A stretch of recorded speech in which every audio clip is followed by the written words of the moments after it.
All right. How's everybody doing today? Jason here. Let's just jump straight into it.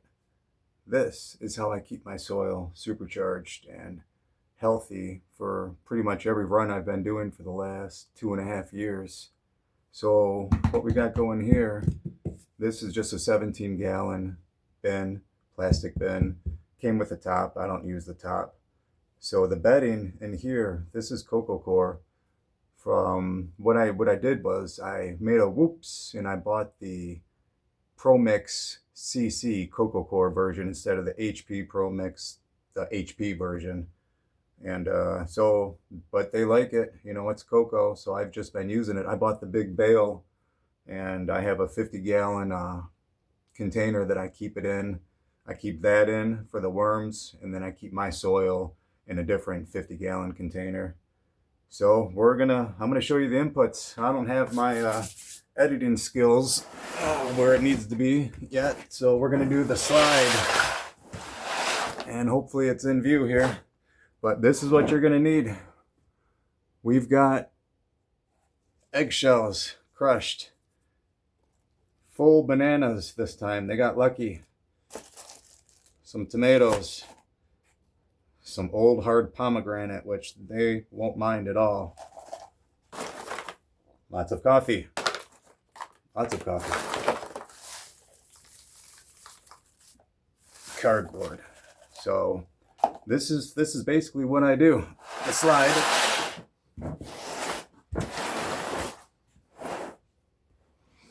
This is what's called fluffing. I take all the coffee, spread it all out. Get the eggshells, do the same. See, worms, they don't have teeth. So this X has teeth for them. It probably could be a little more ground up, but I did this a while ago, and I don't know, I don't think they're complaining too much. So I do yay. Give them some more cardboard. So basically where I got all my cardboard from was, I used to work at a place and I got tons of cardboard boxes, and my girlfriend, she would bring home cardboard too from her job. And even, if you don't have excess, people throw away cardboard all the time.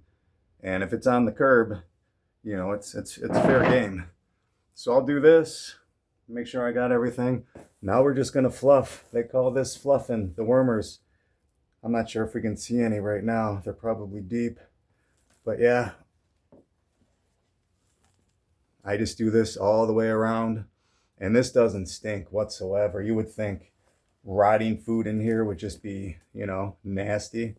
But this is actually a really clean, just a good clean smell. So we're just gonna do this all the way around. I would fast forward and whatnot, but if someone wants to hop on here before I get famous and be my editor, let's go. I'm just kidding. I'm not trying to do anything like that. I'm just passing the time, passing on what I've learned. So yeah, just all the way around here. There shouldn't be any food in the middle. Oh, here we go. Yeah, there's a couple in here. So basically there's two different kinds of worms in here. I've got red wigglers, which they like the top more and just a little bit deep.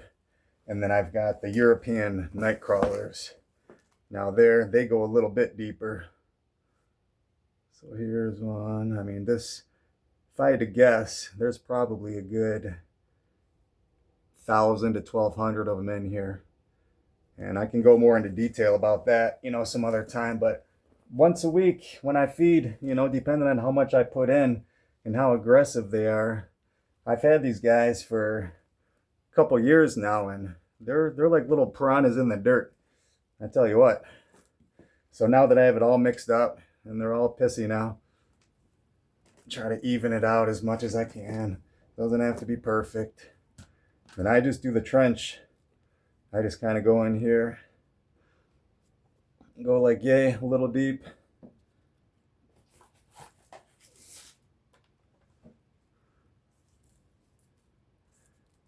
I throw a little cardboard down.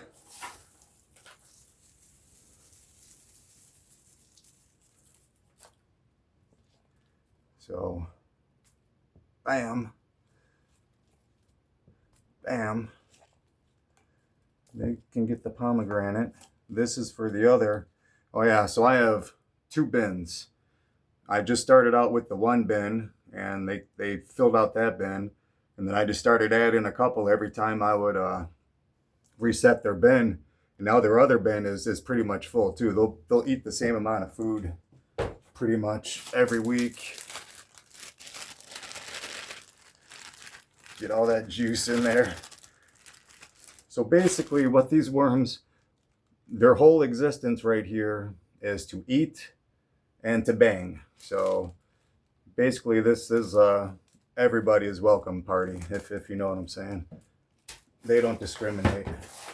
So yeah, I mean, this is all I do. I'll cover it up, you know, just to keep any bugs that want to be, you know, flying through. It's just not sitting on the top. And I'll come back tomorrow, and I didn't mound it up too high, but you can tell once I start working at it, it like caves down. So this is basically what I do. So at the end of every harvest, like every 4 months or so, I'll reset their bins. And this is the slide, sorry.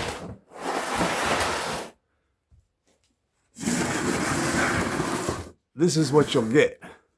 Now, at the end of 4 months, I'll get 2.5 5-gallon buckets full. I mean, if you can see, I'm not real good at this yet.